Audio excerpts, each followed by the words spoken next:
प्रिय भाइयों और बहनों, क्या आप जानते हैं कि यीशु मसीह के 12 चेलों ने न केवल अपने जीवन को मसीह के लिए समर्पित किया, बल्कि उनके विश्वास और सेवा कार्य ने उन्हें इतिहास में अमर बना दिया।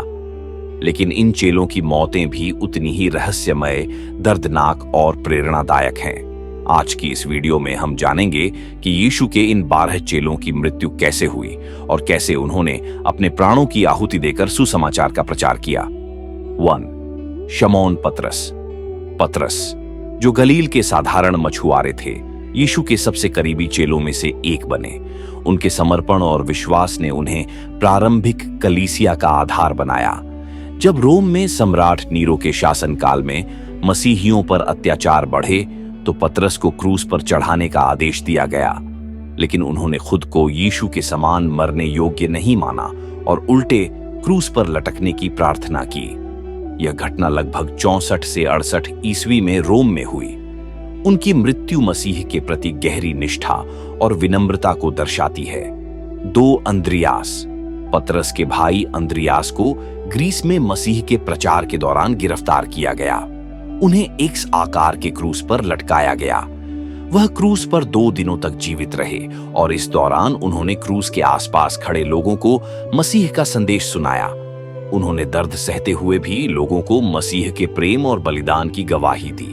उनकी मृत्यु लगभग 60 से 70 ईस्वी के बीच ग्रीस में हुई।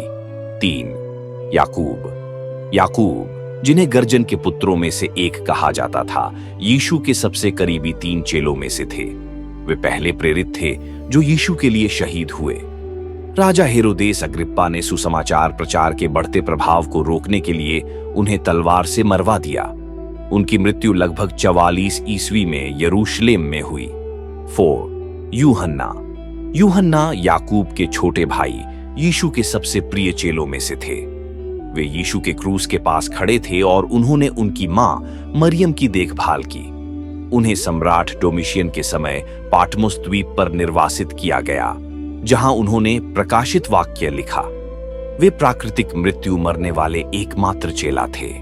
उनकी मृत्यु लगभग 90 से 100 ईस्वी के बीच वृद्धावस्था में हुई। 5. फिलिप्पुस। फिलिप्पुस ने ग्रीस और फ्रिगिया में सुसमाचार का प्रचार किया। उन्हें फ्रिगिया में सूली पर लटकाया गया। यह माना जाता है कि उनकी मृत्यु मसीह को इनकार नहीं करने के कारण हुई। उनकी मृत्यु लगभग 80 से 100 ईस्वी में हुई। 6. बर्थोलमई। बर्थोलमई, जिन्हें नथनैल भी कहा जाता है, उनको आर्मेनिया में पकड़ा गया। वहां उनकी चमड़ी उतारी गई और फिर उनका सिर काटा गया।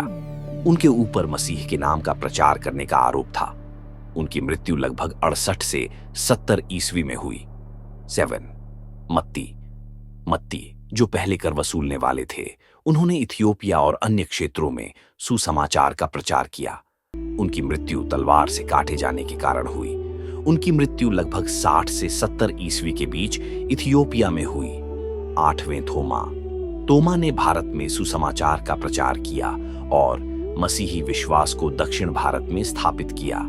उन्हें भारत में भाले से मारा गया क्योंकि उन्होंने मसीह के नाम को नकारने से इनकार कर दिया। उनकी मृत्यु लगभग 72 ईस्वी में चेन्नई, भारत में हुई। 9. याकूब। याकूब, जिन्हें छोटे याकूब कहा जाता था, ने यरूशलेम में सुसमाचार का प्रचार किया। यहूदियों के धार्मिक नेताओं ने उन्हें मंदिर के ऊपर से गिरा दिया और फिर पत्थर मारकर और लकड़ी से पीटकर मार डाला। उनकी मृत्यु लगभग 62 ईस्वी में हुई। यहूदा तद्यास। यहूदा ने फारस और मेसोपोटामिया में मसीह का प्रचार किया। उन्हें फारस में शहीद किया गया। उन्हें बेरहमी से पीटा गया और मार डाला गया। उनकी मृत्यु लगभग 65 से 80 ईस्वी में हुई। 11. शमौन जीलोतेस।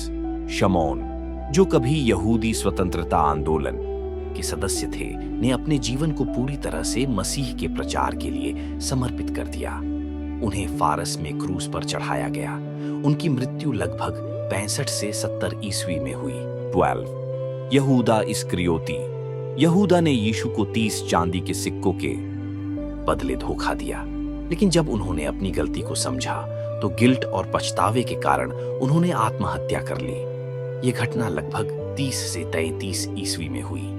इन चेलों की मौतें उनके अडिग विश्वास और बलिदान को दर्शाती हैं। उनके जीवन और मृत्यु हमें यह सिखाते हैं कि सच्चा विश्वास केवल शब्दों तक सीमित नहीं होता, बल्कि इसके लिए अपने पूरे जीवन को समर्पित करना होता है। अगर आपको ये वीडियो ज्ञानवर्धक लगी हो तो इसे लाइक और शेयर करें और चैनल को सब्सक्राइब करना न भूलें। कमेंट में हमें बताएं कि आप अगली वीडियो में क्या देखना चाहते हैं। जय मसीह की।